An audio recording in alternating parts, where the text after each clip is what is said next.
নমস্কার দর্শক বন্ধুরা, লক্ষ্মীর পঞ্চব্যঞ্জনে আপনাদের সবাইকে স্বাগত জানাই। আশা করি আপনারা সবাই ভালো আছেন, আমিও ভালো আছি। আজকে আরেকটি রেসিপি নিয়ে চলে এসেছি, চিকেনের রেসিপি। অসাধারণ একটি রেসিপি। আসুন তাহলে দেখে নিন কীভাবে তৈরি করছি। এখানে আমি আদা, রসুন, কাঁচা লঙ্কা, শুকনো লঙ্কা আর পেঁয়াজ বেটে নিলাম। এখানে আলু ভেজে নিলাম লবণ হলুদ দিয়ে। তার মধ্যে আমি দিয়ে দিলাম পেঁয়াজও একসাথে ভেজে নিয়ে মশলাগুলো দিয়ে দিলাম, যেটা বেটে নিয়েছিলাম। জিরে দিলাম, ধনে দিলাম, কাশ্মীরি লঙ্কা দিয়ে মেখে রেখেছিলাম, আবার একটু দিলাম। আর দই দিয়ে ম্যারিনেট করে রেখেছিলাম কাশ্মীরি লঙ্কা দিয়ে।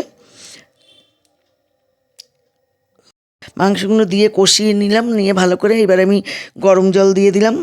ভিডিওটি যদি ভালো লাগে লাইক, কমেন্ট, শেয়ার, সাবস্ক্রাইব করে দেওয়ার অনুরোধ রইল। পাশে থাকা বেল আইকনটি ক্লিক করে দেবেন, তাহলে সবার প্রথম নোটিফিকেশন আপনার কাছে পৌঁছে যাবে। ভিডিওটি টেনে দেখবেন না, পুরো ভিডিওটা দেখবেন। ভালো থাকবেন, সুস্থ থাকবেন। নমস্কার।